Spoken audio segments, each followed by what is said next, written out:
Welcome to Budget and India Inc., a special episode that hopes to look ahead and find out whether Pranab Mukherjee will finally give us a little bit to take forward in 2012. Will he come up with tax rationalization and the much-needed policy push that everyone is almost desperate for? I have a young, very energetic and smart panel. Puneet Dalmia from Dalmia Cement, Jitendra Singh Bedi joining me from Tulip, Vivek Gupta from VMR, and Sumant Sinha, who is now heading Renew. Gentlemen, thanks for joining us. Puneet, I'll start with you. What do you expect the FM to do this time? Will he give a game-changing budget? I think, one issue clearly is, how can you get the, economy to rev up to a higher growth level? Everybody was expecting a double-digit growth or close to a double-digit growth. Yeah. We're going to end up somewhere between 6-7%. Which is far from our dream figures. Exactly. So I think, one of the things which needs to be addressed is that there are several bottlenecks to investment. There are delays in decision-making. The power sector is really, facing a big crunch. And we'll get into details of that. Of course, the social sector that's being talked about here is very critical. Jitendra Singh Bedi, let me ask you, the expectation of India Inc. from this budget, is it a bit overstretched? Are we expecting too much from a budget that's coming bang on after elections? And on top of that, we've got growth and a crisis to deal with. Well, I think our expectations are pretty basic. There are 3 or 4 key areas that need a sort of a boost, and those are directly related to the budget and also related to overall functioning of the way the government functions overall. And I think the basic needs to be there needs to be a quicker decision-making process that needs to be put in place. But from a budget perspective, there are 3 or 4 key areas where I believe there need to be there needs to be a very quick boost, and that of course are infrastructure which not only today covers the basics like power, roads and water, but also things like connectivity that end up forming a very, very important part of basic infrastructure. The 2 other areas where I believe there's a lot of initiative needed going forward are education and healthcare. Yeah, which I'll come to in just a bit. Let me get across to Sumant Sinha, who's also joining us. Sumant, tick in the box budget would really get everyone a bit worried, given that we are looking at, pressure on manufacturing, tremendous pressure on a growth that has to be delivered from a power or infrastructure point of view. Do you anticipate some serious policy push? I hope it's going to be a game changer. But I think that a lot depends upon what happens between now and March 15th from a political standpoint. A lot of that, of course, can't be factored into the actual budget equations. And so I would have to assume that a lot of the political developments will not actually feed into the budget. To be honest, if you ask me, I think it will probably be a tick in the box. Okay, tick in the box says Sumant Sinha. Vivek, what are your expectations? Do you think that fiscal deficit will have to be the top priority? Else, what is the one big idea he could deal with? So I think if one sees the immediate backdrop of this budget, what one has seen is that in 2009, when this government really came into power 3 years back, the government had a lot more moral authority than it has today. So they had a very clear mandate at the center to go ahead and push policy reform, etc. And over 3 years, with a very loud opposition, with a number of circumstantial factors, I think the moral authority of this government has somewhat taken a beating. The budget in India is a statement not only of receipts and expenditures of the government, it has traditionally been a policy statement. So what one would like to see is a lot more certainty and clarity on exposition of policies of the government on a variety of ways. Right. So whether it is how to fund infrastructure better, infrastructure bonds, so on, whether it's to do with FDI in various sectors, including retail, including civil aviation, which I think is... Be hard, but be clear. Yes. So I think the government needs to get back the authority that a government ought to have. Puneet, you agree with that? Is that something that's concerning India Inc. even more than whether you go actual policy on the table or not? If you don't bring it, it's fine. But whatever you have, be sure that that's what is going to be followed. Don't go wishy-washy. I completely agree with that. I think as it is, businesses deal with a lot of variables. Yeah. And I think the rules of the game should be defined and there should be clarity. I mean, the 2G license cancellation has created enormous turbulence in the telecom sector. And I think it will impact how people think about investments in the country. Indeed so. Jitendra Singh Bedi, let's look at the kind of risks that the economy today is facing. It's clearly not in a very cushy position. What would be a couple of big ideas that you expect the FM to deliver on? Would that be on telecom? Well, I think the basic issues remain on high interest costs and the slow decision-making process, like you mentioned. I think there are areas where the government can, have a very clear framework that allows them to take decisions. In today's environment, a lot of bureaucrats don't want to put the sign on a piece of paper.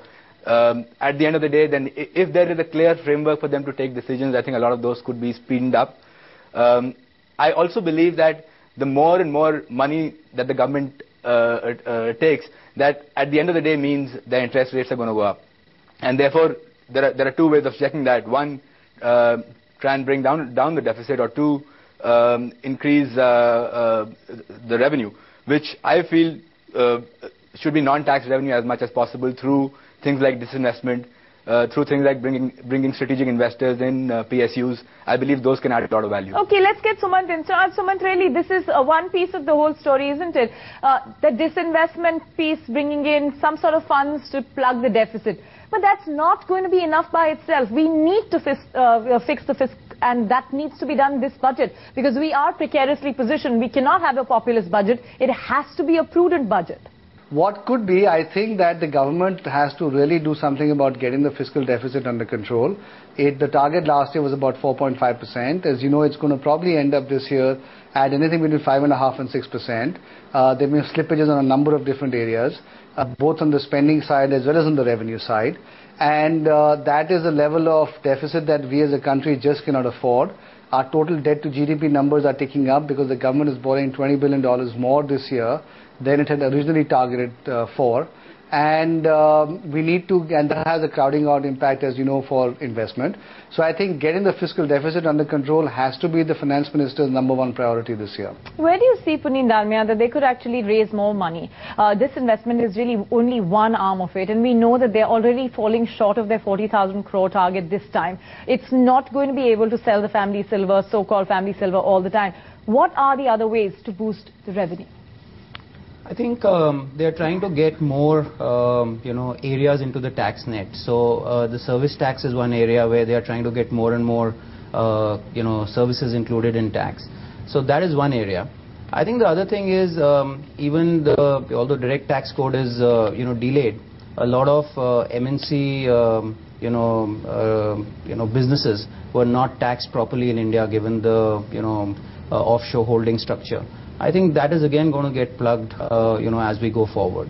Yeah. But I think net, I think the big idea still remain disinvestment, and I think government should focus on where it can do its work best, and not focus on areas where it is not efficient. So right. I think education and healthcare, and infrastructure are, according to me, the areas that government should focus, and the rest of the areas should slowly reduce its role. We're going to get a bit sector specific now and see which sectors are likely to see more than lip service during this budget. I'll talk to you about infrastructure and cement first, Puneet. Do you expect anything for the cement sector? I think we have always been representing that cement is a heavily taxed sector. If you look at the central excise and state VAT, it's about 25%. And if you add income tax, it's about 33% of revenue which goes to government. So I think we wanted that the tax incidence should be brought a little lower. And we were expecting that to happen with GST coming in, but if GST is delayed, we wanted to the FM to re-examine this. But I think excise duty is going to go up by all expectations, so I think this is probably not going to happen. And there's a long wish list, one that the FM may not deliver. Vivek, infrastructure, what kind of tax changes are we expecting there? We do know that there'll be some clarity on infrastructure bonds, a debt fund. But in many ways, are you looking at any concession or SOPs coming up to boost the sector? So maybe things to do with the MAT levy on infrastructure companies. That is one expectation that infrastructure companies may validly hold. Yeah. And as you said, clarity on taxation of infrastructure bonds. Let's go to Sumant Sinha. Sumant, the power sector has been really looked at as one space that could cripple a large number of other sectors. Banks who have huge exposures. Then, of course, the resources that were promised to the sector are still just about chugging their way back. What is your expectation on the power sector in the budget? The power sector is in a total mess right now, and the fact of the matter is that we need to have a number of changes that take place. Unfortunately, power is not just a central government responsibility, it's also the responsibility of states as it is a concurrent sector. And so, you know, a lot of things fall between the cracks at both ends. And so it's a little bit of a constitutional issue as well. Having said that, on the conventional power side, clearly resolving the Coal India issues, I think, is an important issue. And now, having changed that over the last couple of days, allowing Coal India to import and sell on a blended basis, I think that's going to make a big difference. But essentially improving the general financial health of the SEBs, that is important as well. And I think that hopefully will begin to happen now that the CERC has mandated the state electricity regulatory commissions to start increasing tariffs. So some of those things need to happen as well. And I think over and above that, I think banks have to be allowed to lend a little bit more freely to the power sector. And within the power sector, as you know, Sherry, is the issue of renewable energy. And I think that is an area that the government can also really push in terms of growth to drive the sector forward. That's right. That's solar and, of course, renewable energy. Now that, Sumant, you're handling it, I'm sure you're trying to make a big pitch for that. Dipinder, let's look at what kind of expectations you have for telecom and technology, since you sort of stride both sectors in some ways. Any specific expectation? So from a telecom perspective, I think there are a whole bunch of things that one is expecting. First, of course, is clarity in terms of how the entire licensing process is going to work going forward. There is also talks of the licenses being merged into one, which I think is a great thing, and going forward that will add a lot of business opportunities for all telecom players across the country. So the second is around the USO fund. I think there's a huge amount of money that the government has in the USO fund. It's important that that gets put to use in terms of building infrastructure across the country. There are plans of the national and state optical fiber agencies and the government planning to lay fiber pretty much till every village, and I think that's going to add a lot of value going forward. And lastly, I think there could be value in looking at a reasonable revenue share from the new licenses that are coming in. I believe there's no point increasing the revenue share given that it's already fairly high, and I think that could make a lot of sense going forward. Okay, that could make a lot of sense going forward. That's telecom and technology. Puneet, FDI has been India's bane in terms of political and economic controversy. Do you expect the FM to sincerely look at that space and make a surprise announcement this budget? I think he'll be forced to look at this issue because many sectors are really reeling under pressure. There is not enough, investment that Indian groups can make, and they can't leverage themselves beyond a point. But I think long term, as a country, we need to open FDI in sectors, this is my personal view, in areas where we need technology or where there is some value add other than just money.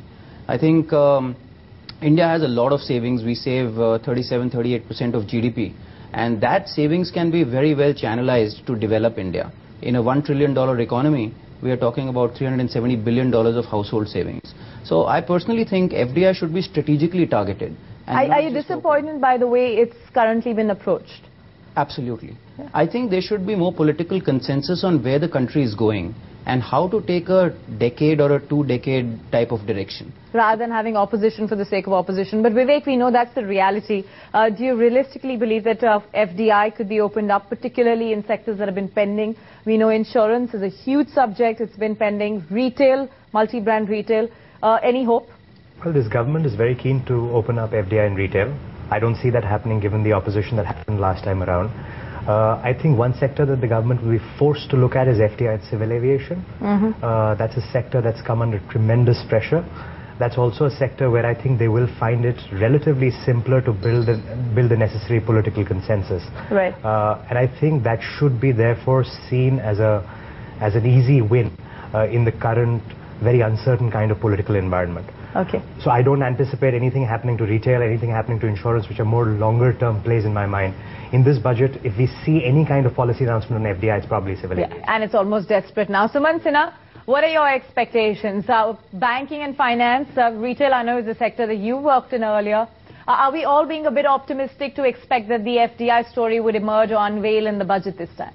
I can't say for sure that the finance minister will make those announcements. He may say something about coming back with FDI in multi-brand retail. Of course, single brand has already now been announced and should hopefully go through. I think on the multi-brand side, he may make some announcements. I don't think he'll do anything more in terms of announcements on raising the cap on insurance or anything of that sort, simply because those are still very contentious areas. and I don't think that he will necessarily use the budget to make those announcements. He may make those separately if the government continues to believe that those are required.